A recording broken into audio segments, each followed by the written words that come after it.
چلا کہ حضرت غوث اعظم دستگیر نے تو یہ تک کہہ دیا، کیا کہہ دیا کہ دیکھو دیکھو نماز پڑھنے والوں کے ساتھ اچھا سلوک ہے اور بے نمازیوں کے ساتھ قبرستان میں دفن نہ کرنے کا حکم بھی غوث اعظم کا ہے۔ ہم اگر غوث اعظم کو یہ یقین کے ساتھ مانتے ہیں کہ حضرت غوث اعظم ہر مشکل کو حل کرنے والے ہیں، یہ یقین ہے، تو ان کا یہ قول پھر کہاں جائے گا؟ ہم پر ہی لاگو ہوگا۔ یہ مسجد کے امام ہیں، خطیب ہیں، ان کے دل سے پوچھئے رمضان میں کس قدر خوشیاں ہوتی ہیں ان کے دل کو، لیکن رمضان ختم ہونے کے بعد کیا آثار نظر آتے ہیں مسجدوں کے؟ کیا اب بھی حی علی الصلاح کی صدا کانوں تک نہیں آتی؟ اے غوث اعظم کے ماننے والوں، ان کا حکم ہے بے نمازی کو اپنے قبرستان میں جگہ مت دو، بے نمازی کو اپنے قبرستان میں جگہ ہی مت۔ اگر کوئی بے نمازی ہے تو اب بھی توفیق اللہ اسے عطا فرما دے۔ یہ حضرت غوث اعظم کا ذکر جو حضرت نے کیا ہے وہ گویا اس لیے کیا ہے کہ تم میں عمل کی توفیق اللہ عطا فرما۔ بیان سن کر کے اگر تمہارے جسم کے اندر قوت آئی ہے کہ تم ولی اللہ کے چاہنے والے ہو، ماننے والے ہو، غوث اعظم کا نعرہ لگانے والے ہو، تو تم کو یہ سمجھنا پڑے گا کہ نماز ترک نہیں کرنا گویا اس لیے کہ ہم سے قبل جو مولانا گئے انہوں نے یہ بات بتائی تھی۔ کیا بتائی تھی؟ کہ دیکھو غوث اعظم عبادت اتنی کرتے تھے کہ ان پر ایک ظہور ہوا، نور نے کہا کہ اے غوث اعظم تمہاری عبادتیں قبول ہو گئی، اب تمہیں نماز پڑھنے کی کوئی ضرورت نہیں، انہوں نے لاہور پڑھا۔ اگر یہ عبادت نہ کرتے غوث اعظم اور یوں کہتے ہیں کہ میں نہیں، مجھ پر تو اب عبادت ہے نہیں، تو پھر بیٹھ جاتے، نعوذ باللہ من ذالک، نہیں ایسا نہیں ہوا۔ انہوں نے کہا نہیں، جب امام اعلی مقام پر، جب ہمارے جد پر، امام حسن مجتبیٰ پر، امام حسین پر رضی اللہ تعالیٰ عنہ اجمعین پر، جب کربلا کے میدان میں کسی طریقے کی جنگ کے اندر نماز نہیں بند ہوئی، اے غوث اعظم تم کون ہو؟ تو ہمارے جد کو جب نہیں بند ہوئی تو ہم بھی نماز قائم کرنے والے ہوں گے اور ہم پر بھی نہیں معاف ہوگی، ہوتی تو کربلا میں ہوتی، تو کربلا میں ہوتی معاف۔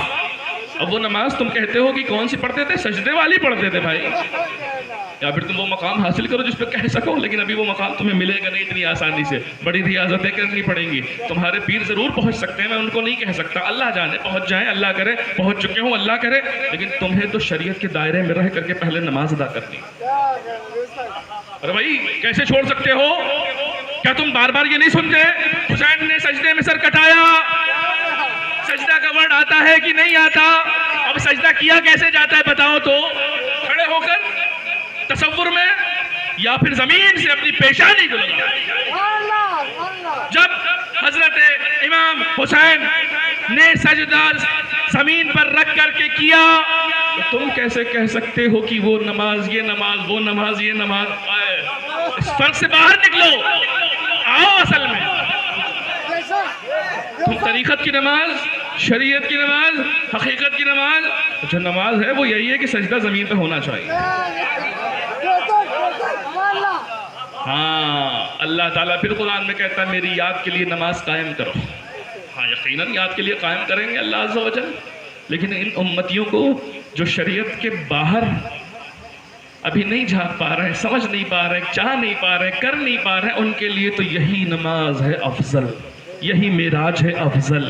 مومن کے لیے معراج کیا ہے بچوں؟ اگر نماز ہے تو زبان سے نہ کہو، عمل کر کے دکھاؤ، کرو گے نا انشاءاللہ۔ دیکھو ایسا ہے، سید صاحب کو، عالم صاحب کو ماننے سے فائدہ نہیں، نعرے لگا کر کے اتنی دور سے لا کر آنے پر کوئی عزت نہیں بڑھائی۔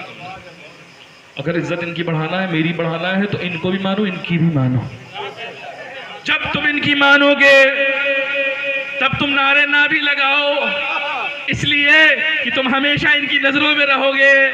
یہ کہیں گے یہ تو وہی بچے ہیں جو ہمیشہ نماز پڑھتے ہیں، آج اگر نعرہ نہیں بھی لگایا تب بھی میں خوش ہوں۔ ارے بھائی نفس نہیں موٹی، نفس بہت چھوٹی سی ہے، ہم لوگوں نے دبا کے رکھی ہے۔ کبھی ایسا ہو جائے، مان لو تم لوگ نعرے نہ لگاؤ، ایسے ہی میں چلا کے بیٹھ جاؤں، تو پھر ایسا ہی احساس، ارے آج کیا ہوا؟ ارے کچھ نہیں ہوا، یہ بچے نمازی بن چکے ہیں، اس سے بڑھ کر کوئی تحفہ نہیں چاہیے۔ بچوں نماز پڑھو، نماز تمہیں برائی سے بچائی۔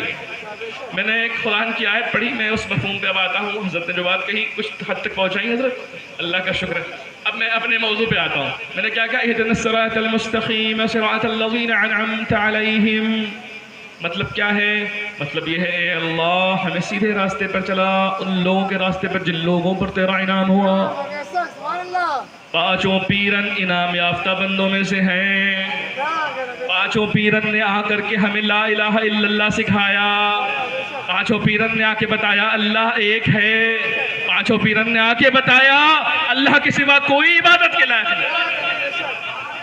پانچوں پیرن نے ہمیں بتایا کہ اللہ کے علاوہ کوئی پوجنی نہیں ہے, کوئی پوجا کے لائق نہیں ہے. پوجا اور عبادت صرف اللہ کی, اللہ کے سوا کوئی بھی عبادت کے لائق نہیں ہو سکتا ہے. ان بزرگان دین نے بتایا مفہوم یہ ہے. کون ہے اہدنا الصراط المستقیم والے؟ جن لوگوں پر انعام ہوا اے اللہ ان کے راستے پر چلنے کی دعا اللہ سکھا رہا ہے قرآن کے ذریعے سے. یہ وہ لوگ ہیں. کون ہیں انعام یافتہ بندے؟ نبیین, صدیقین, شہدائین اور صالحین. یہ جماعت پانچوں پیرن صالحین بزرگوں کی ہے, اس لیے ان کے احسان کا بدلہ قیامت تک نہیں چکا سکتے. کم از کم ان کا عرس منا کر انہیں راضی تو کر سکتے. تمہارے باپ دادا یوں ہی جاہل نہیں تھے بھائی, عرس کو پکڑے بیٹھے ہیں. ارے عرس پکڑے بیٹھے ہیں, کیوں کر رہے ہیں عرس؟ کیوں قوالی کر رہے ہیں؟ کیوں سندل کر رہے ہیں؟ کیوں گاگر کر رہے ہیں؟ ارے ان کے پیچھے مقصد تھا کہ اللہ کون ہے, وحدہ لا شریک. فرشتے نہیں آئے, پانچوں پیرن کی جماعت آئی جو شہید ہوئے ہوں یا پھر زندہ رہے ہوں, غازی ہوئے ہوں. انہوں نے ہی دین اسلام کی تبلیغ کر دی. ہمارے اجداد تک کلمہ طیبہ انہوں نے پہنچایا ہے. ان کا احسان ہے.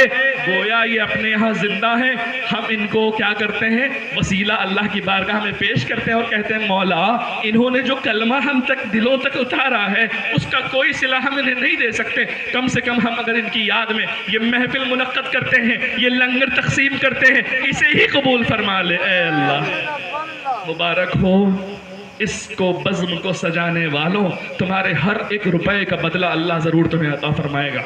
پتہ چلا ابھی کچھ کنسٹرکشن میں کمی نظر آ رہی ہے, کچھ چیزیں بننی لگ رہی ہیں مجھے, کچھ کمی ہے ابھی تھوڑی سی, اس میں کچھ کام ہونا ہے.